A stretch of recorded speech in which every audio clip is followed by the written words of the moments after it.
चला तुमच्याकडे ते पॉकेट कोणाकडे इकडे ते त्यांना इकडे बरोबर 2 मिनिटं त्या मुलांच्या हात द्यायचे हो द्या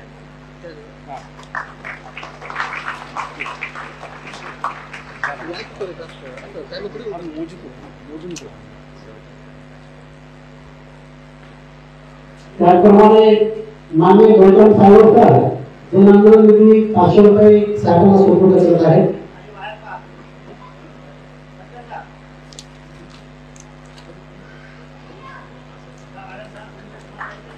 त्यानंतर आपण साहेबांना ऐकणार आहोत. त्यामुळे कोणी असेल तर प्रत्येकानंतर साहेबांना बोलायचं आहे. आपल्या सर्वांची या ठिकाणी प्रतिक्रिया संपलेली आहे. मी सर्वांना विनंती करेन की सर्वांना मार्गदर्शन करावं.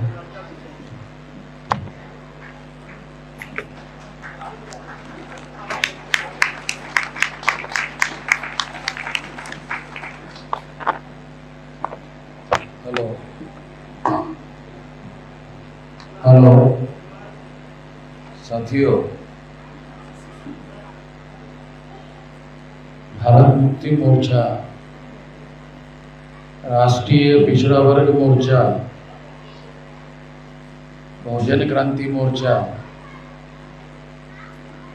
आणि राष्ट्रीय परिवर्तन मोर्चा, इसके अंतर्गत 9 अप्रैल 2025 को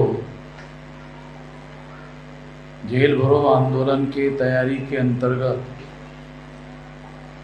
आज का ये मूल निवासी बहुजन समाज जोड़ो यात्रा के अंतर्गत जनसभा का आयोजन किया गया है और इस जनसभा के अंतर्गत जो विषय चर्चा करने के लिए रखे गए हैं वो विषय है भारताची लोकशाही वाचवण्यासाठी ईव्हीएम हटवून बॅलेट पेपरवर संपूर्ण निवडणूक करण्यासाठी. दुसरा विषय आहे ओबीसींची जाती आधारित व सर्व जाती समाजांची जाती आधारित जनगणना करण्यासाठी. तिसरा आहे आरएसएस व बीजेपी कडून सतत निवासी बहुजन महापुरुषांचा अपमान करण्याच्या विरोधात. चौथा आहे नाशिक जिल्ह्यातील आदिवासींच्या बेकायदेशीरपणे भूमाफियाकडून जमिनी गिळंकृत करण्याच्या विरोधात. साथियों, सर्वप्रथम आदिवासींच्या जमिनी गिळंकृत करण्याच्या संग्रामामध्ये काही आदिवासी कार्यकर्त्यांच्या माध्यमातून या ठिकाणी काही बाजू उपस्थित करण्यात आलेले आहे. तेव्हा जे कोणी आदिवासी कार्यकर्ते किंवा उपस्थित असतील आणि त्यांच्या कुठल्याही प्रकारच्या तक्रारी असतील त्या संदर्भामध्ये प्रशासनाकडून त्यांच्या तक्रारीची नोंद घेतली जात नाही अशी जी तक्रार आहे आदिवासींकडून, त्याचं कारण आदिवासींनी समजून घेतलं पाहिजे. आयसोलेशन मध्ये एखादा आदिवासी प्रशासनाकडे तक्रार करत असेल तर प्रशासनाचे अधिकारी त्यावर कुठलीही कारवाई करणार नाही. हे त्याचं कारण आहे. पण तीच तक्रार संघटितपणे जर करण्याचा प्रयत्न करण्यात आला तर त्याचा जाब प्रशासनाच्या अधिकाऱ्यांना मानता येऊ शकतो. इंडिव्हिज्युअल व्यक्तीचा प्रभाव आणि संघटनेचा प्रभाव यामध्ये फार मोठं अंतर असतं. तेव्हा जे कोणी आदिवासी कार्यकर्ते किंवा समाजातील लोक जर त्यांच्या आदिवासी भूमाफिया लोकांकडून जमिनी हडपण्याचा प्रयत्न कुठं झाला असेल आणि त्यांचे डॉक्युमेंटरी एव्हिडन्स आदिवासींजवळ असतील, ते सर्व ओरिजिनल डॉक्युमेंट्स त्यांनी त्यांच्याकडेच ठेवावे. त्यांच्या झेरॉक्स कॉपी सहित त्यांनी आमच्याकडे अर्ज करावा. त्या अर्जावर संघटितपणे कारवाई केली जाईल. संघटितपणे कारवाई केल्याशिवाय न्याय मिळणार नाही. माझ्या सहीचं निवेदन जर समजा अधिकाऱ्यांकडे गेलं, एवढंच खूप आहे. वामन मिश्रांचं सहीचं जर गेलं एवढंच पुष्कळ आहे. कारण त्यांना माहित आहे की वामन मेश्राम असा अर्ज करून थांबणार नाही. तर त्यासाठी सर्व प्रकारच्या मार्गाचा अवलंब करू शकतो, त्यांना कळते. आवश्यकतेनुसार सुप्रीम कोर्टामध्ये जाण्यासाठी सुद्धा आम्ही मागे पुढे पाहत नाही. कारण सुप्रीम कोर्टामध्ये केसेस लढण्यासाठी माझ्याजवळ वकिलांची फौज आहे आणि मला नवीन एक नवा पैसा सुप्रीम कोर्टामध्ये केस लढण्यासाठी वकिलांना द्यावा लागत नाही. मी त्या वकिलांकडून चंडा घेतो. वकिलांना माहिती, वकिलांकडून घेतो, कारण त्यांना माहित आहे की मी काही कोणाकडूनही पैसे घेत नाही. समाजाचे प्रश्न सोडवण्यासाठी समाजाच्या रिसोर्सेसवरच आम्ही आमच्या चळवळी चालवतो. टाटा बिर्ला अंबानीकडे पैसे घेऊन आम्ही कुठल्या चळवळी चालवत नाही. जनतेच्या चळवळी जनतेच्या रिसोर्सेसच्या आधारावर चालवल्या जातात. तेव्हा सर्वप्रथम मी आदिवासींच्या प्रश्नांवर यासाठी बोललो की ओघामध्ये कदाचित आदिवासींचा मुद्दा राहून जाईल, भिडेच्या भावी राहून जाईल, ओघामध्ये राहून जाईल. म्हणून साथीहो, आता विषय वस्तूच्या अनुषंगाने विनंतीच्या संदर्भामध्ये देशभर आम्ही चालू केलेला आहे. त्या संदर्भामध्ये मी तुम्हाला काही बाबी समजावून सांगण्याचा प्रयत्न करतो. 1848 पासून या देशामध्ये मूलनिवासी बहुजन समाजाचं आंदोलन महात्मा ज्योतिराव फुले यांच्या नेतृत्वामध्ये सुरू झालं. 1956 पर्यंत म्हणजे हा कालावधी 108 वर्षाचा आहे. 108 वर्षाचा संघर्ष केल्यानंतर मतदानाचा अधिकार मिळाला. किती आमच्या शिकलेल्या लोकांना हे माहित आहे की 108 वर्षाचा संघर्ष केल्यानंतर मतदानाचा अधिकार मिळाला. असं जर आमच्या लोकांना कळलं की 108 वर्षाचा संघर्ष करून पुढे शाहू आंबेडकर यांचा जो कालावधी आहे तो कालावधी 108 वर्षाचा आहे. या 108 वर्षाच्या संघर्षाच्या माध्यमातून आपल्याला मतदानाचा अधिकार मिळाला.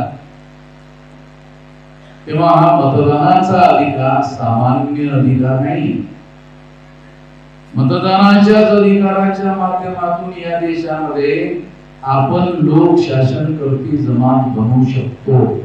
त्यासाठी कुठल्या तलवारी चालवण्याची जरूरत नाही, कुठलं युद्ध करण्याची जरूरत नाही, कुठली रक्त सांडवण्याची जरूरत नाही. तर शांतपणे आपण मतदानाच्या माध्यमातून आपल्या समाजाला शासन करती जमा बनवू शकतो.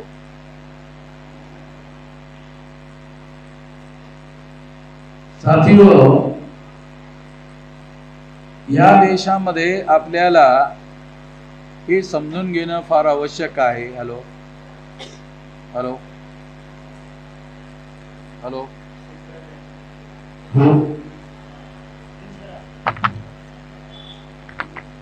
हॅलो हॅलो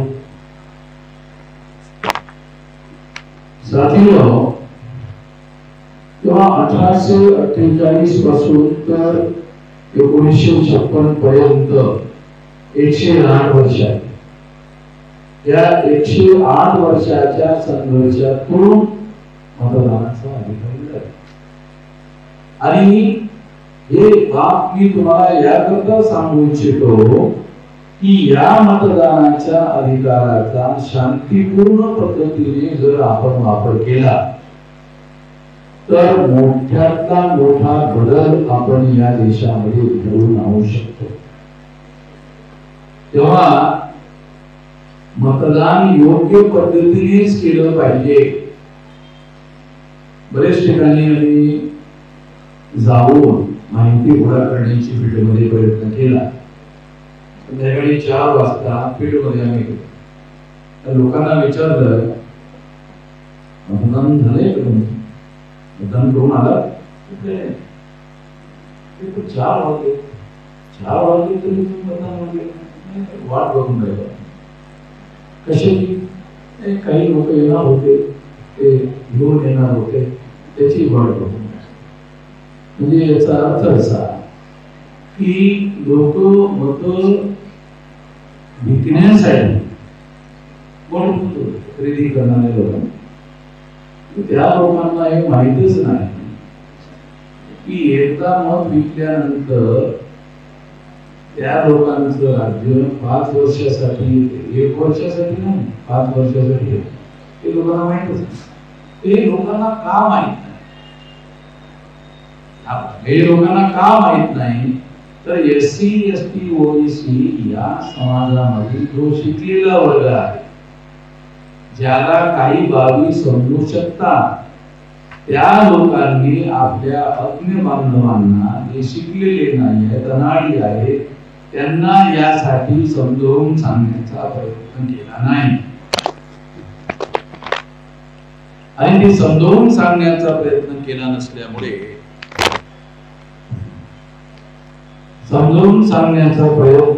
नसल्यामुळे, लोकांना मतदानाचा उपयोग आणि वापर कसा करावा हे लोकांना समजत नाही.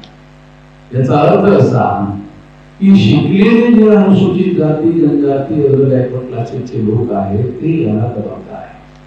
तो शासक वर्ग आहे, जो ज्याला आपण 14 ऑगस्ट 47 पर्यंत इंग्रज हा भारताचा शासक वर्ग होता. 15 ऑगस्ट 47 पासून ब्राह्मण हा भारताचा शासक वर्ग झाला. किती शिकलेल्या लोकांना, आमच्या लोकांना असं करतात की 14 ऑगस्ट 47 ला इंग्रज भारताचा शासक वर्ग होता. 15 ऑगस्ट 47 पासून ब्राह्मण हा भारताचा शासक वर्ग झालेला आहे. शिकलेल्या सवरलेल्या लोकांना हे कळतच नाही. 1885 ला चटर्जी, मुखर्जी, बॅनर्जी, गोखले, तिलक, आगरकर नावाच्या ब्राह्मणांनी राष्ट्रीय काँग्रेस नावाचं संघटन बनवलं. हे ब्राह्मणांनी पुढाकार घेऊन बनवलं. मग ब्राह्मणांनी पुढाकार घेऊन बनवलं ते आम्हाला स्वतंत्र करण्यासाठी नाही बनवलं. ते असं मानत होते की इंग्रजांनी आम्हाला गुलाम बनवलं. इंग्रज येण्याच्या अगोदर आम्हीच या देशाचे शास्ता वर्ग होतो. तेव्हा इंग्रजाच्या येण्यामुळे आमचा शास्ता असण्याचा अधिकार संपला. म्हणून त्यांनी इंग्रजांच्या विरोधामध्ये स्वातंत्र्याची चळवळ सुरू केली. ते 3.5% लोक असल्यामुळे त्यांनी काय केलं, केवळ 3.5% लोकांच्या बळावर आपण इंग्रजांना भारतातून पळवून जाऊ शकत नाही, आपल्याला आपलं स्वातंत्र्य मिळवू शकत नाही. म्हणून SC, ST, OBCच्या लोकांचं समर्थन मिळवलं आणि समर्थन मिळवून स्वातंत्र्य ब्राह्मणांना स्वतंत्र केलं.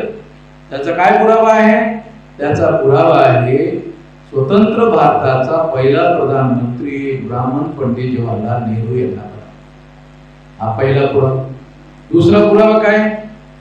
दुसरा पुरावा पंडित जवाहरलाल नेहरू यांनी 3.5% ब्राह्मणांना 60% निवडणुकीची तिकीट दिली. ज्यांची संख्या 3.5% आहे त्यांना त्यांनी 60% तिकीट दिली आणि 60% तिकीट देऊन बहुसंख्य लोक निवडून आणले आणि स्वतंत्र भारतामध्ये त्यांनी निवडणुकीच्या माध्यमातून कब्जा स्थापित केला. म्हणजे आमच्या लोकांचा त्या लोकांनी मतदार म्हणून केवळ वापर केला आणि राज्यकर्ता वर्ग म्हणून इंग्रजांच्या जागी ब्राह्मण वर्गाला स्थापित केले. आज परिस्थिती काय? म्हणजे काँग्रेस गेली की बीजेपी येते, बीजेपी गेली की काँग्रेस येते. बीजेपीची स्थापना कोणी केली? RSSनी. या RSSची स्थापना ब्राह्मणांनी केली, गोडवलकर यांनी केली, हेगडेवार यांनी केली, हे ब्राह्मण लोक यांनी केली. या RSSच्या लोकांनी जनसंघ स्थापन केला. जनसंघाची नाव बदलवून पंडित अटल बिहारी वाजपेयी यांनी भारतीय जनता पक्ष स्थापन केला. म्हणजे याचा अर्थ असा की काँग्रेसच्याच बरोबर भारतीय जनता पक्ष स्थापन करणारे लोक सुद्धा ब्राह्मणच आहेत. काँग्रेसची स्थापन करणारे ब्राह्मणच आहेत. भारतीय जनता पक्षाची स्थापना करणारे ही ब्राह्मणच आहेत. ही बाब आपण समजून घेतली पाहिजे. माहिती म्हणून सुद्धा आपल्याजवळ नाही किती आमच्या शिकलेल्या किती लोकांना माहिती आणि ज्ञानामध्ये फरक आहे हे कळते. माहिती वेगळी आहे, ज्ञान वेगळं आहे हे तरी कळते का? आणि हे जर कळत नसेल तर मग माहितीचा वापर कशासाठी करायचा असतो, ज्ञानाचा वापर कशासाठी करायचा असतो? ज्ञान आणि माहितीमध्ये फरक आहे. मिअर information is not a knowledge. म्हणजे केवळ माहिती म्हणजे ज्ञान नव्हे, applied information is a knowledge. म्हणजे ज्या माहितीचा उद्देशपूर्तीसाठी आपण कौशल्यानं वापर करतो ते कौशल्य म्हणजे ज्ञान. म्हणजे माहिती आणि ज्ञानामध्ये फरक आहे. आणि तो फरक जर आपल्याला कळला तर माहिती म्हणून काय उपयोग करायचं, ज्ञान म्हणून काय उपयोग करायचं हे नंतर ठरवता येईल. तेव्हा शिकलेल्या लोकांनी उद्दिष्टपूर्तीसाठी आपल्या महापुरुषांनी 1848 पासून जो संघर्ष केला आणि त्या संघर्षाच्या माध्यमातून संवैधानिक अधिकार मिळवले, त्या संवैधानिक अधिकारांच्या माध्यमातीलच एक अधिकार मतदानाचा अधिकार आहे. या मतदानाच्या अधिकाराच्या माध्यमातून आपण कुठल्याही प्रकारची हिंसा न करता शासन कृती जमा करू शकतो. कुठली हिंसा करण्याची आवश्यकता नाही. शांतीपूर्ण पद्धतीने आपण यामध्ये बदल घडवून आणू शकतो. मग हा बदल जर आपण शांतीपूर्णरित्या घडवून आणू शकतो तो कसा घडवून आणू शकतो शांतीपूर्ण बदल? त्यासाठी काय केलं पाहिजे? संघटित शक्तीशिवाय शांतीपूर्ण बदल संभव नाही. संघटित शक्ती जर आपण निर्माण केली तर शांतीपूर्ण बदल घडवून आणता येऊ शकतो. तुम्ही जेव्हा बटन दाबता आणि आपल्या निवडणुकीमध्ये तेव्हा तुम्ही कधी असं करता का? असं करता? असं करणे म्हणजे शक्तीचा उपयोग करणे. पण या ठिकाणी असं करणे जरूर आहे ना. इथं पहिल्यांदा बदल घडवावा लागतो आणि मग नंतर असं केलं होऊन जाते. पण इथं जर समजा बदल घडवला नाही आपण तर इथं नाही करता येत आपल्याला. इथं जोर लावायची आवश्यकताच नाहीये. इथं जर आपण निर्णय घेतला तर तो निर्णय सहज आपल्याला कुठल्या बटनावर सहज दाबलं की आपल्याला आपलं उद्दिष्ट साध्य करता येऊ शकते. किंवा ही गोष्ट आपल्याला कळत नाही. ईव्हीएम मशीन मध्ये आपण हे पेपर ट्रेल जो आहे, हे पेपर ट्रेल मी सुप्रीम कोर्टामधून ऑर्डर करून लावलेला आहे. आता ते ईव्हीएम मशीन मध्ये पेपर ट्रेल म्हणजे काय? ईव्हीएम मशीन मध्ये पहिल्यांदा जेव्हा लोक मतदान करायचे तेव्हा ते दिसतच नव्हतं. तुम्ही बटन दाबल्यानंतर तुमचं बटन कुठल्या नंबरवर दबलेलं आहे किंवा कुठल्या निवडणूक निशाणीवर दबलेलं आहे हे डोळ्यांना दिसतच नव्हतं. मी सुप्रीम कोर्टामध्ये जाऊन पेपर ट्रेल मशीन लावली आणि पेपर ट्रेल मशीन लावल्यानंतर मग ते कागदावर उमटलेलं दिसणं सुरू झालं. ते मी सुप्रीम कोर्टामधून ऑर्डर काढून आणले. परंतु ते आणल्यानंतर सुद्धा मी सॅटिस्फाईड नाहीये. कारण त्या ठिकाणी डोळ्यांनी जर तुम्हाला दिसलं की तुमचं बटन ज्या ठिकाणी तुम्ही दाबलंय ते तुम्हाला डोळ्यांनी दिसलंय, परंतु ईव्हीएम मशीनच्या आतमध्ये गेल्यानंतर ते त्याच ठिकाणी कन्वर्ट होईल याचा काही पुरावा नाही. तर ते ईव्हीएम आतमध्ये काय चाललंय, त्या ईव्हीएमच्या आतमध्ये काय करण्यात येतंय हे सर्व आतमध्ये चालू आहे. आणि आतमधलं बाहेर डोळ्यानं बघता येत नाही. म्हणजे ईव्हीएम मशीन ही पारदर्शी नसून अपारदर्शी आहे, ट्रान्सपरंट नाही आहे, अपारदर्शी आहे. पारदर्शी म्हणजे काय? आर पार दिसलं पाहिजे की आम्ही जे करतो ते इथंही तेच आहे आणि तिथंही तेच आहे असं आरपार दिसलं पाहिजे. पण ईव्हीएम मशीन आरपार दिसत नाही. ते मशीनच्या आतमध्ये जो मतदान जाते त्या ठिकाणी ते मत बदलत नसावं. टेक्नॉलॉजी मध्ये काय बनवलं? टेक्नॉलॉजी मध्ये काही पण होऊ शकते, काही पण करता येऊ शकते. इथं डोळ्यांनी दाखवायचं, तुम्ही ज्या ठिकाणी बटन दाबलं त्याच ठिकाणी ते निवडणूक निशाणावर दिसून येणे असं करता येते. टेक्नॉलॉजी मध्ये असं दाखवता येते आणि दाखवल्यानंतरही ईव्हीएम मशीनच्या आतमध्ये पुन्हा बदल घडवून आणता येऊ शकते. कारण टेक्नॉलॉजी मध्ये काही पण करता येते. ईव्हीएम मशीन मध्ये इथं जसं तुम्हाला बदलवण्यात आलं तसं मशीनच्या आतमध्ये पुन्हा बदलवता येते. जशी मशीन बनवली जाईल, टेक्नॉलॉजी मध्ये काय? टेक्नॉलॉजी मध्ये त्या मशीन मध्ये चिप लावण्यात आलेली आहे आणि ती चिप अगोदरच लावण्यात आलेली आहे. म्हणजे याचा अर्थ मतदान तुम्ही नंतर करता, चिप अगोदर लावलेली आहे आणि चिप मध्ये डिसाइड करण्यात आलेलं आहे कोणाचं सरकारी आहे. चिप मध्ये मतदान तुम्ही नंतर करताय. चिप लक्षात आहे, ईव्हीएम मध्ये किंवा कॉम्प्युटर मध्ये चिप लावले जातात.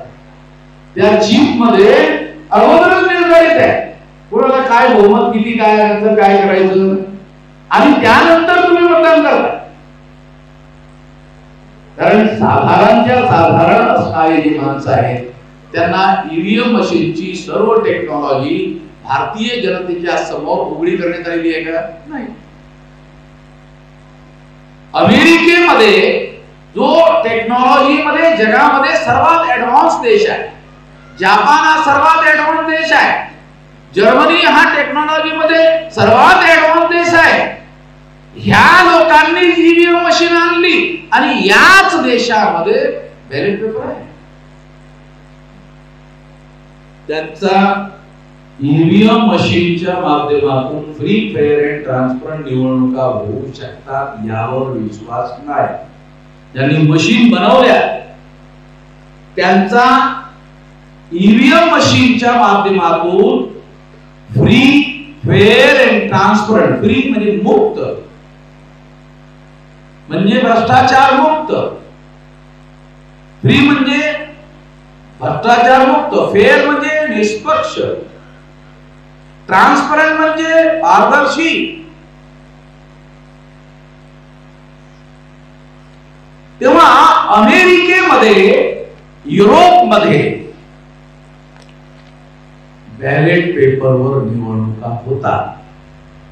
भारत जास्त ऍडव्हान्स आहे का अमेरिकेपेक्षा? काय मूर्खपणा आहे. आणि समजा असलाय भारत, त्या भारतातले लोक पण आहेत. अमेरिकेतील 100% लोक हे शिकलेले लोक आहेत. मी अमेरिकेमध्ये 2-3 महिने जाऊन थांबून त्या ठिकाणी राहिलो. मी बरेच लोकांच्या घरी जात होतो, 1 दिवस 2 दिवस थांबत होतो. मला मोठं आश्चर्य वाटलं या गोष्टीचं. ज्यांच्या घरी मी गेलो त्यांच्या घरी कॉम्प्युटर ठेवलेलं बघितलं. मग मी त्यांना विचारलं की तुमच्या घरी मी कॉम्प्युटर बघितलं. ते म्हटले आमच्याकडे 3 कॉम्प्युटर. 3 कशासाठी? एक असताना नाही म्हटले माझा मुलगा आहे तो चालवतो, एक माझी मुलगी आहे ते चालवतो आणि एक मी आणि माझी बायको दोघं मिळून आम्ही एक चालवतो.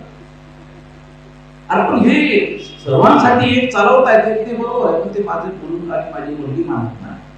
त्यामुळे त्यांच्यासाठी वेगळं एकाच घरामध्ये 3 त्यांचे कॉम्प्युटर आहेत. आणि म्हणजे याचा अर्थ असा की ही टेक्नॉलॉजी किती जास्त प्रमाणामध्ये टेक्नॉलॉजी मध्ये चालते सर्व.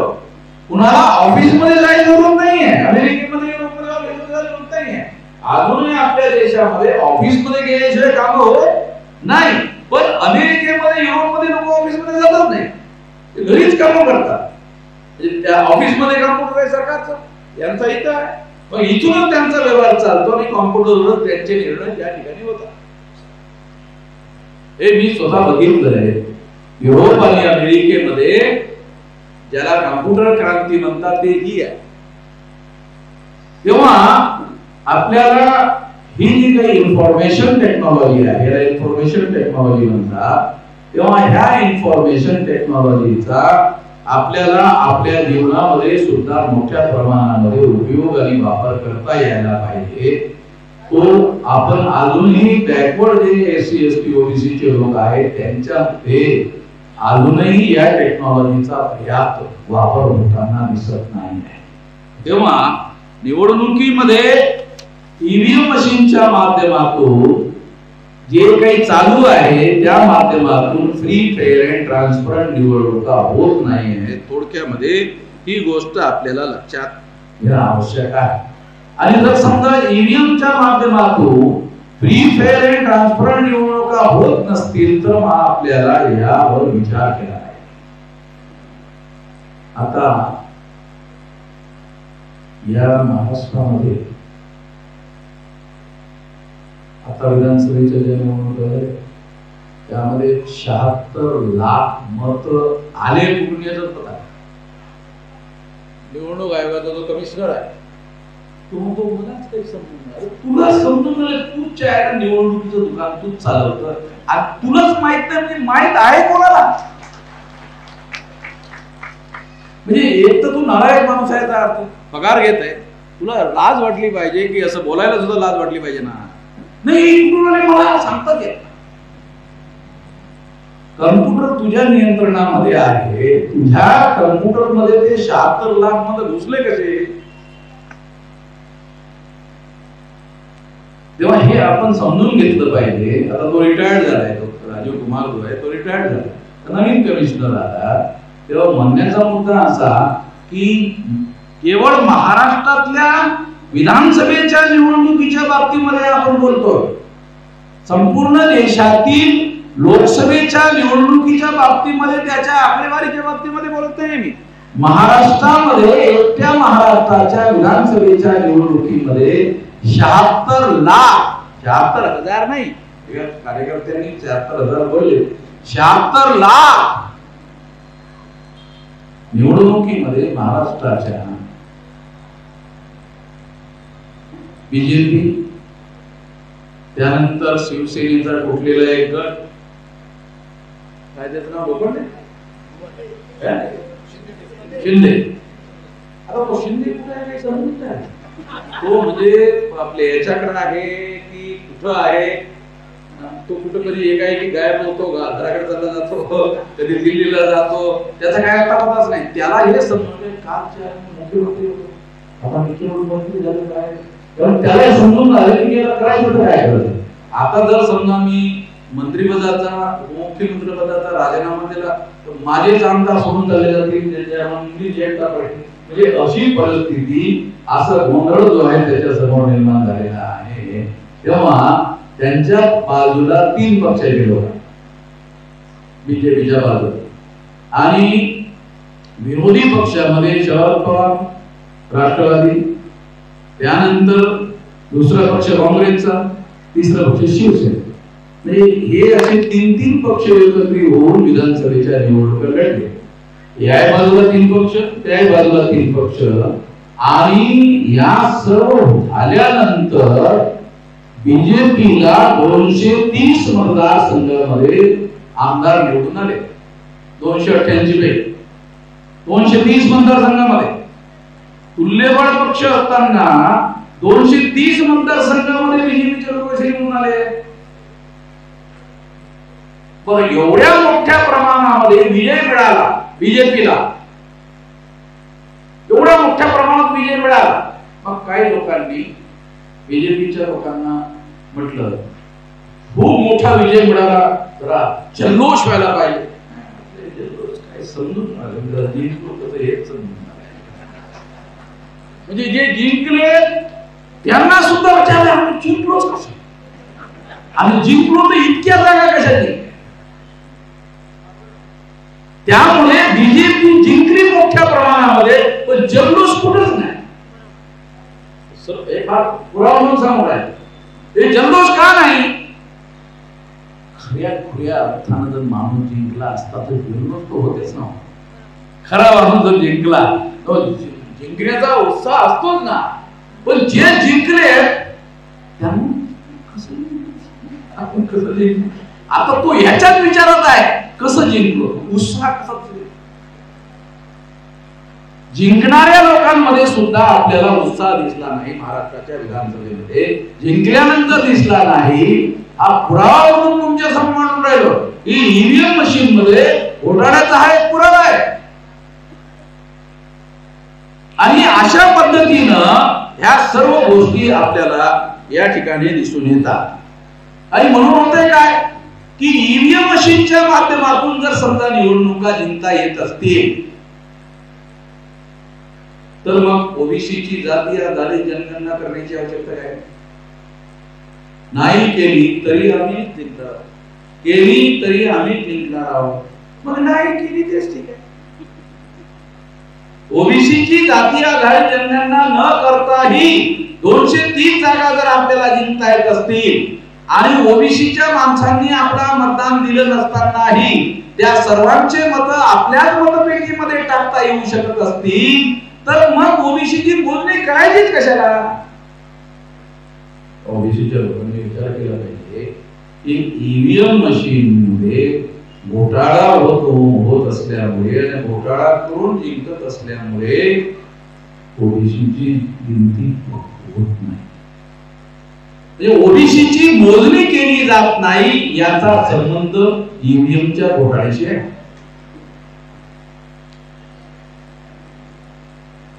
ही गोष्ट कदाचित काही लोकांना समजत नसेल, परंतु ज्या अर्थी त्या लोकांना असं वाटते की जर आम्ही ओबीसीच्या लोकांची मोजणी न करता म्हणजे ओबीसीच्या लोकांचं म्हणणं न मानता जर आपल्याला ओबीसीची बहुसंख्य मतं मिळवता येऊ शकत असतील ईव्हीएम मुळे तर मग ईव्हीएमची आपण पूजा केली पाहिजे.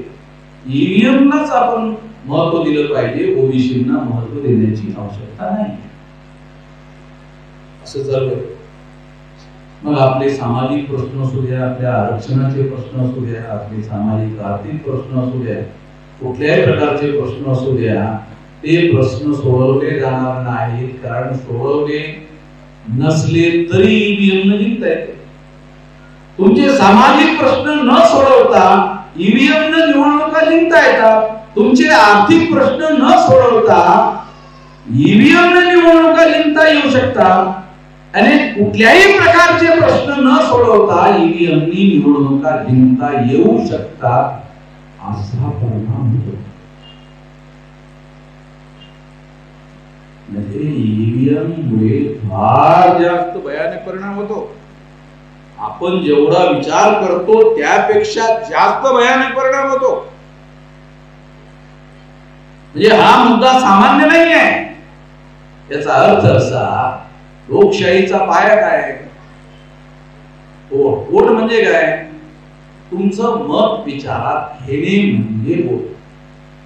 तुमचा विचार, तुमचं मत, माझं मत आणि माझ्या मताच्या आधारावर जो पक्ष बहुमतामध्ये येईल त्याचं सरकार म्हणजे लोकशाही. पण तुमच्या मताच्या आधारावर सरकार येतच नसेल, लोकशाही कुठे अस्तित्वात राहिलेली आहे? ईव्हीएम मशीन मुळे तुमच्या मतांची चोरी केली जात आहे. याचा परिणाम संपूर्ण लोकशाही प्रणालीवर होतो आणि लोकशाही संपुष्टात येते. आणि लोकशाही संपुष्टात आली तर आपले सामाजिक, आर्थिक, राजकीय प्रश्न, आपल्या प्रतिनिधित्वाचे प्रश्न, आपला प्रतिनिधी निवडून आला पाहिजे. प्रतिनिधित्वाच्या संबंधामध्ये सुद्धा आपल्या लोकांच्या कल्पना योग्य नाही. त्यांना प्रतिनिधित्वाच्या संबंधातली प्रॉपर माहिती नाही. जेव्हा राऊंड टेबल कॉन्फरन्स मध्ये प्रतिनिधित्वाचा मुख्य प्रश्न चर्चेला आला होता, त्यावेळेस बाबासाहेब आंबेडकरांनी राऊंड टेबल कॉन्फरन्स मध्ये अनुसूचित जाती आणि जनजातीच्या लोकांसाठी स्वतंत्र मतदारसंघाची मागणी केली. स्वतंत्र मतदारसंघ म्हणजे काय? अनुसूचित जातीच्या लोकांसाठी अनुसूचित जातीचे मतदारसंघ, अनुसूचित जनजातीच्या लोकांसाठी अनुसूचित जनजातीच्या लोकांचे मतदारसंघ, त्या ठिकाणी अनुसूचित जातीचा माणूस निवडणुकीला उभा राहू शकेल, अनुसूचित जनजातीचा त्या मतदारसंघामध्ये आदिवासी उभा राहू शकेल आणि अनुसूचित जनजाती जातीच्या मतदारसंघामध्ये फक्त त्या अनुसूचित जातीच्या लोकांना मतदान करण्याचा अधिकार राहील. अनुसूचित जनजातीच्या मतदारसंघामध्ये अनुसूचित जनजातीच्याच मतदारांना मतदान करण्याचा अधिकार राहील. याला म्हणतात सेपरेट इलेक्टोरेट. बाबासाहेब आंबेडकरांनी राऊंड टेबल कॉन्फरन्स मध्ये अशा प्रकारची मागणी केली आणि त्या मागणीचा त्यांनी आधार सांगितला की समाजाने आम्हाला अस्पृश्य आणि आदिवासी नंद असल्यामुळे दुसरे लोक आम्हाला मतदान करणार नाही आहे, त्यांनीच आम्हाला अलग केलं असल्यामुळे आमचे मतदारसंघ सुद्धा अलग करण्यात यावे. आम्ही अल्पसंख्याक आहोत. 100 पैकी शेड्यूल कास्टची 15 मतं, 7.5% आदिवासींची मतं, आम्ही अल्पसंख्याक लोक आहोत. तेव्हा अल्पसंख्याकांचं प्रतिनिधित्व बहुसंख्याक लोकांच्या भरोशावर अवलंबून ठेवता कामा नये. जर बहुसंख्याक लोकांच्या भरोशावर अल्पसंख्याक लोकांचे कॅन्डिडेट प्रतिनिधित्वाचा अधिकार अवलंबून ठेवला तर ते लोक आमच्या मधील हा म्हणणाऱ्या लोकांना नॉमिनेट करतील. नॉमिनेट केलेले माणसं त्यांच्या मतदानाच्या आधारावर निवडून आणतील आणि मग निवडून आणल्यानंतर ते असं म्हणतील हे तुमचे प्रतिनिधी आहेत. ते तर आमच्या मतावर निवडून आलेले नाही, ते तुमच्या मतावर निवडून आलेले प्रतिनिधी आमचे प्रतिनिधी कसे होऊ शकतात? अजूनही आमच्या शिकलेल्या लोकांना ही गोष्ट 1932 ला बाबासाहेबांनी मांडलेली अजूनही समजलेली नाही, कोणाला सांगता येत नाही. बाबासाहेब आंबेडकर जिंदाबाद जिंदाबाद जिंदाबाद जिंदाबाद जिंदाबाद आपण जोरात ओढत राहतो, जिंदाबाद म्हणत राहतो. परंतु या संबंधातील जी पॉलिटिकल सिस्टम आहे, जी गव्हर्नन्स ऑफ द कंट्री प्रतिनिधित्वाच्या अधिकारावर उभी आहे, ते आपल्याला समजतं का? ते आपल्याला समजत नाही, ते आपल्याला माहित नाही. आणि म्हणून प्रतिनिधित्वाचा जो अधिकार आहे तो सेपरेट इलेक्टोरेटच्या विरोधामध्ये गांधीजींनी उपवास केला. इंग्रजांनी मंजूर केले, बरोबर आहे. इंग्रजांनी बाबासाहेब आंबेडकरांचं म्हणणं गांधीजींच्या उपस्थितीमध्ये, बाबासाहेब आंबेडकरांनी गांधीजींच्या उपस्थितीमध्ये इंग्रजांना म्हटलं आणि इंग्रजांनी बाबासाहेब आंबेडकरांचं म्हणणं मान्य केलं, कारण निर्णय घेणारे इंग्रज होते. फार महत्वाचं निर्णय घेणारे तिसरा व्यक्ती होते, इंग्रज होते. आणि त्यामुळे इंग्रज असल्यामुळे त्यांनी न्यायपूर्ण पद्धतीनं यांना त्यांचे प्रतिनिधित्वाचे अधिकार मिळाले पाहिजेत म्हणून त्यांनी निर्णय घेतला. गांधीजी बाबासाहेब आंबेडकर वापस आले. 17 ऑगस्ट 1932 ला अवार्ड घोषित करण्यात आला. त्या घोषित झाल्यानंतर गांधीजींनी हे अधिकार मला मंजूर नाही आहेत म्हणून गांधीजींनी त्याच्या विरोधामध्ये आमरण उपवास केला. आणि आमरण उपवास केल्यामुळे बाबासाहेब आंबेडकरांच्या विरोधामध्ये त्यांनी आमरण उपवास केला. बाबासाहेब आंबेडकरांनी त्यांच्याकडे लक्ष दिलं नाही. जेव्हा गांधीजीचा प्राण धोक्यात आला आणि संपूर्ण देशातील लोकांनी गांधीजीला वाचवण्यासाठी हे अनुसूचित जाती आणि जनजातीच्या प्रतिनिधित्वाचे अधिकार गांधी जसं म्हणतील तसं त्यांच्यावर सोपवलं पाहिजे आणि गांधीचा प्राण वाचवला पाहिजे असा दबाव बाबासाहेब आंबेडकरांवर जबरदस्तीनं केला. आणि त्या जबरदस्तीमधून सेपरेट इलेक्टोरेट संपुष्टात आले आणि जॉईंट इलेक्टोरेट अस्तित्वात आले. आज जे चालू आहे ते जॉईंट इलेक्टोरेट आहे. त्या जॉईंट इलेक्टेड मधून 131 खासदार शेड्यूल कास्ट शेड्यूल ट्राईबचे निवडून येतात। संसदेमध्ये ते काय बोलायचं नाही समजत नाही त्यांना। संसदेत काय बोलायचं? नेहरूनं त्यांचा स्वयंपाकी होता अनुसूचित जातीचा, त्यांना कॅन्डिडेट मिळत नव्हता, त्याला स्टिक देऊन टाकलं। आता नेहरूच्या स्वयंपाकाला त्यांनी तिकीट दिलं आणि नेहरूनी त्या माणसाला निवडून आणलं, तो संसदेमध्ये काय करेल? सब्जी पकवताना मीठ इतकं टाकायला हवं, तडका टाकी देण्यासाठी तेल इतकं टाकण्यात यावं, ह्या व्यतिरिक्त काही बोलू शकतो तर तेवढंच कळेल ना। त्या व्यतिरिक्त काय बोलणार? त्याला समाजाचं काय माहिती आहे? याचा अर्थ असा, लोकशाही 140 करोड जनसंख्या ज्यांची आहे ते 140 करोड लोक संसदेमध्ये जाऊन बसू शकत नाही, म्हणून प्रतिनिधित्वाची व्यवस्था आहे। मग पण ते प्रतिनिधी खरे असले पाहिजेत की नाही?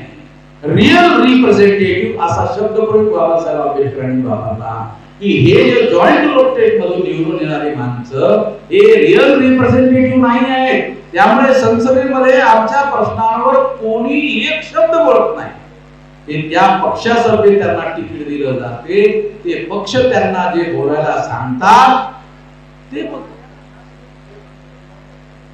जीभ जरी त्यांच्या तोंडातली असली, तोंड जरी त्यांचं असलं, पण ते शब्द मात्र त्यांचे नसतात।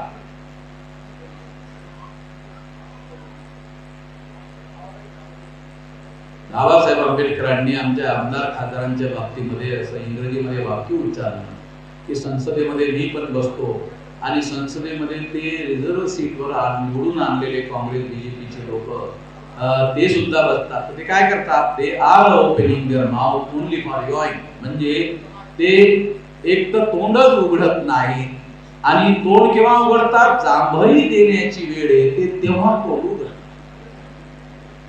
अन्यथा तोंडच उघडत नाही। पण तोंड उघडण्यासाठीच त्यांना संसदेत पाठवलं जाते, पण तेच उघडत नाही तर जांभई देण्यासाठी तोंड उघडतात। जांभई देण्यासाठी तोंड का उघडतात?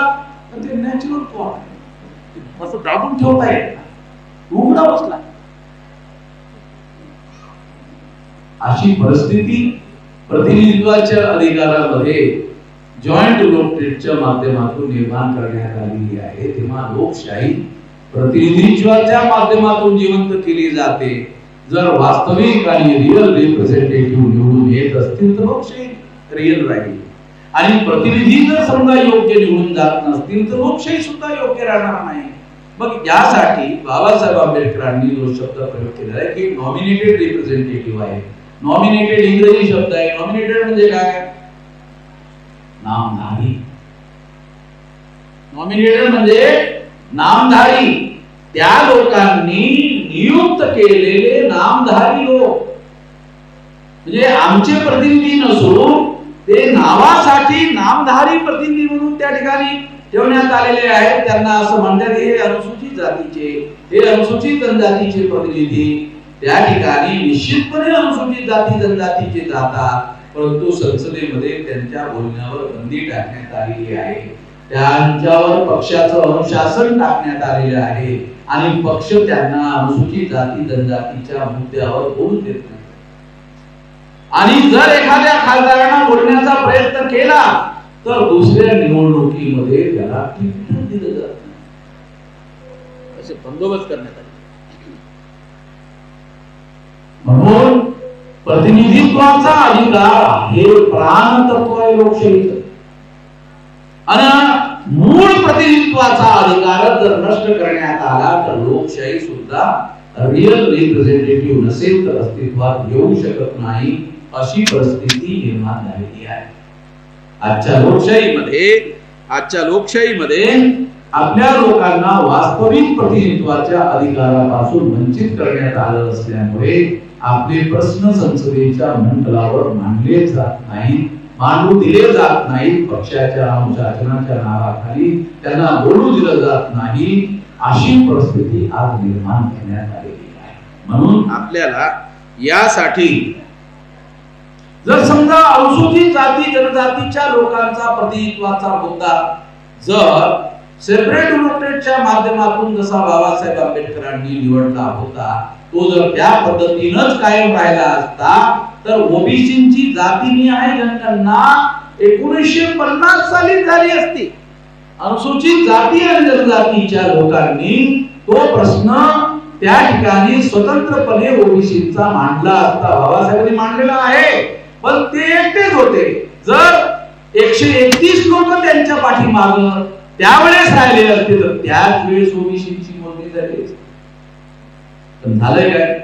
ज्यावेळेस बाबासाहेब आंबेडकरांनी सेपरेट ओलोटेटचा मुद्दा उपस्थित केला त्यावेळेस ओबीसींनी गांधीजींना पाठिंबा दिला आणि हे अधिकार संपवण्यासाठी ओबीसीच्या लोकांनी गांधीजींना पाठिंबा दिला. गांधीजींना का पाठिंबा दिला? गांधीजी संत महात्मा, गांधीजी म्हणजे महात्मा माणूस, गांधीजी म्हणजे संत माणूस. मी गांधीजीला कधीही संत मानलेला. गांधी अर्थात शैतान मानतो. काँग्रेसच्या लोकांनी अजूनही ऑब्जेक्शन घेतलं नाही मला. मी काँग्रेसच्या लोकांना म्हटलंय नाही त्याला गांधीजींना शैतान म्हणतो. तुमचं काय म्हणणं आहे? नाही हे जरा जास्तच झालं. एवढं नाही बोललं पाहिजे, एवढंच म्हणतात. हे जरा जास्त झालंय, एवढं नाही बोललं पाहिजे. मग किती बोललं पाहिजे?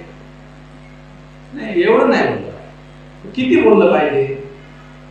म्हटलं आता हे कसं सांगायचं? भारतीय घटनेच्या आर्टिकल 19 नुसार बोलण्याचं तुम्हाला स्वातंत्र्य असल्यामुळे आम्ही कसं सांगायचं किती बोलतो? मला पण करते त्यांनी जर समजा मला सांगितलं की इतकं बोलायला नको, पण मला करते ना काय बोलायला पाहिजे. मी माझ्या समाजाचा खरा प्रतिनिधी असल्यामुळे तो किती बोललं पाहिजे. मी असं नाही म्हणत तुम्हाला दंडुक्याने मारलं पाहिजे, असं नाही म्हणून राहिलो. मला तलवारीने कापलं पाहिजे, मला मारून टाकलं पाहिजे, असं नाही म्हणून राहिलो. मी एवढं की आम्हाला आमच्या प्रतिनिधीवरचा अधिकार असला पाहिजे. आणि तुम्ही खोटारडेपणाने जबरदस्तीने गांधीजींनी उपवास करून तो अधिकार घालवून टाकला. गांधीजींनी आयुष्यामध्ये बरेचदा उपवास केले, एकदाही अनुसूचित जाती जनजातीच्या समर्थनामध्ये केलं नाही. केलं विरोधच केला, पण तरी गांधीजी महात्मा. मला अजून नाही समजलं की हा महात्मा आहे तरी कसा. आमच्या समर्थनामध्ये जर त्यांनी जर उपवास केला असता आणि मराला टेकला असता मी म्हणलं पण तसं त्या माणसाने एकदाही केलं नाही. तरी लोक आमच्या मध्ये अगदी माणसं त्यांना महात्मा म्हणतात. तेव्हा मला असं म्हणायचं आहे की हे सर्व प्रश्न जे इतिहासामध्ये घडून गेलेले आहेत ते प्रश्न अजूनही आम्हाला भेडसावत आहेत. आमच्या प्रतिनिधित्वाचा प्रश्न अजूनही निकालात निघालेला नाही. जॉईंट इलेक्टेड आमच्यावर थोपवण्यात आलेला आहे. दर 10 वर्षांना हे जॉईंट इलेक्टेडचा कायदा संसदेमध्ये पास केला जातो. आज काय चालू आहे? 27, 24, 25, 31 ला पुन्हा हे जॉईंट इलेक्टेडचा मुद्दा आहे. दर 10 वर्षाला आहे. आता दर 10 वर्षाला येत असल्यामुळे आता तो मुद्दा मी टेकत करणार. तुमचं जे तुम्ही आमच्यासाठी निर्णय घेऊ शकत नाही. आमच्या अधिकाराचा निर्णय आम्ही घेऊ शकतो, यालाच लोकशाही म्हणतात. आणि ही गोष्ट आम्ही मान्य करणार नाही. अनुसूचित जाती जनजातीच्या लोकांना स्वतंत्र मतदारसंघ असले पाहिजे. का असले पाहिजे? कारण लोकशाहीमध्ये त्यांचा प्रतिनिधित्वाचा अधिकार असला पाहिजे. तुम्ही कसं ठरवू शकता? दुसरे लोक ब्राह्मण कसे ठरवू शकतात की अनुसूचित जातीचा हाच व्यक्ती अनुसूचित जातीचा प्रतिनिधी असला पाहिजे? ब्राह्मणांना ठरवण्याचा अधिकार नाही. अनुसूचित जातीचा प्रतिनिधी कोण असावा ते अनुसूचित जातीच्या लोकांना ठरवण्याचा अधिकार घटनेने बहाल केलेला आहे. आणि अनुसूचित जनजाती आदिवासी लोकांना आदिवासीचा प्रतिनिधी कोण असावा हे आदिवासींना ठरवण्याचा अधिकार आहे. तशाच प्रकारे ओबीसीचा प्रतिनिधी कोण असायला हवा हे ओबीसींनी ठरवायला हवं. तो ओबीसीचा प्रतिनिधी कोण असावा नरेंद्र मोदी म्हणून बीजेपीचे लोक ठरवतात. आणि तो नरेंद्र मोदींचा प्रधानमंत्री बनतो ओबीसीच्या बोलण्याच्या मुद्द्यावर बोलत नाही. असं तोंड बंद करून ठेवतो. तो जेवण करण्यासाठी सुद्धा उघडत असेल की नाही काय मला समजा मार तो बंद करो. नरेंद्र मोदी ओबीसी आहे, ओबीसीची मोजणी केली पाहिजे बोलत असेल. याचा आम्ही अर्थ करता काढतो की या माणसाला एका अटीवर आरएसएसच्या ब्राह्मणांनी प्रधानमंत्री बनवलं. आम्ही तुम्हाला प्रधानमंत्री बनवतो. ओबीसीच्या मोजणीच्या मुद्द्यावर तुम्ही बोलायचं नाही असा त्यांचा काहीतरी समजवता झालेला असा अर्थ काढता येतो. आणि असा अर्थ जर निघत असेल तर मग नरेंद्र मोदींनी ओबीसीच्या 52% लोकांबरोबर धोकेबाजी केलेली आहे, गद्दारी केलेली आहे असं का? तेव्हा आपले प्रश्न जर आपल्याला सोडवायचे असतील आणि आपल्याजवळ प्रतिनिधित्वाचा अधिकार नसेल तर कमीत कमी राष्ट्रव्यापी संघटित शक्ती असली पाहिजे. त्या संघटित शक्तीच्या बळावर आपण आपले म्हणणं राज्यकर्त्यांकडून मंजूर करून घेऊ शकतो. कमीत कमी जे काम आपण करू शकतो ते केलं पाहिजे. तेव्हा आपली संघटित शक्ती असली पाहिजे. एससी एसटी ओबीसीच्या लोकांची संघटित शक्ती जर आपण निर्माण केली तर त्याच्या बळावर आपण आपले प्रश्न सॉल्व्ह करू शकतो. ते केले पाहिजे, त्यासाठी आपण प्रयत्न केले पाहिजे. तो एक मार्ग आपल्या समोर शिल्लक आहे. एवढंच या निमित्तानं सांगू इच्छितो. बराच जास्त वेळ झाला असल्यामुळे जास्त न बोलता मी माझं म्हणणं याच ठिकाणी संपवतो. आपण शांतपणे माझं म्हणणं ऐकून घेतलं त्याबद्दल धन्यवाद.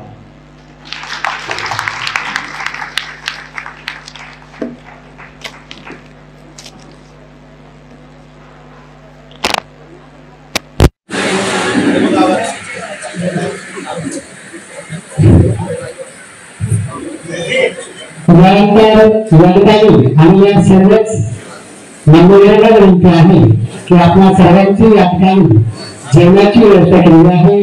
तरी कृपया पुढील शोधायचं नाही. त्याचप्रमाणे आजचा कार्यक्रमाला सुट्टी पूर्ण करून आता या ठिकाणी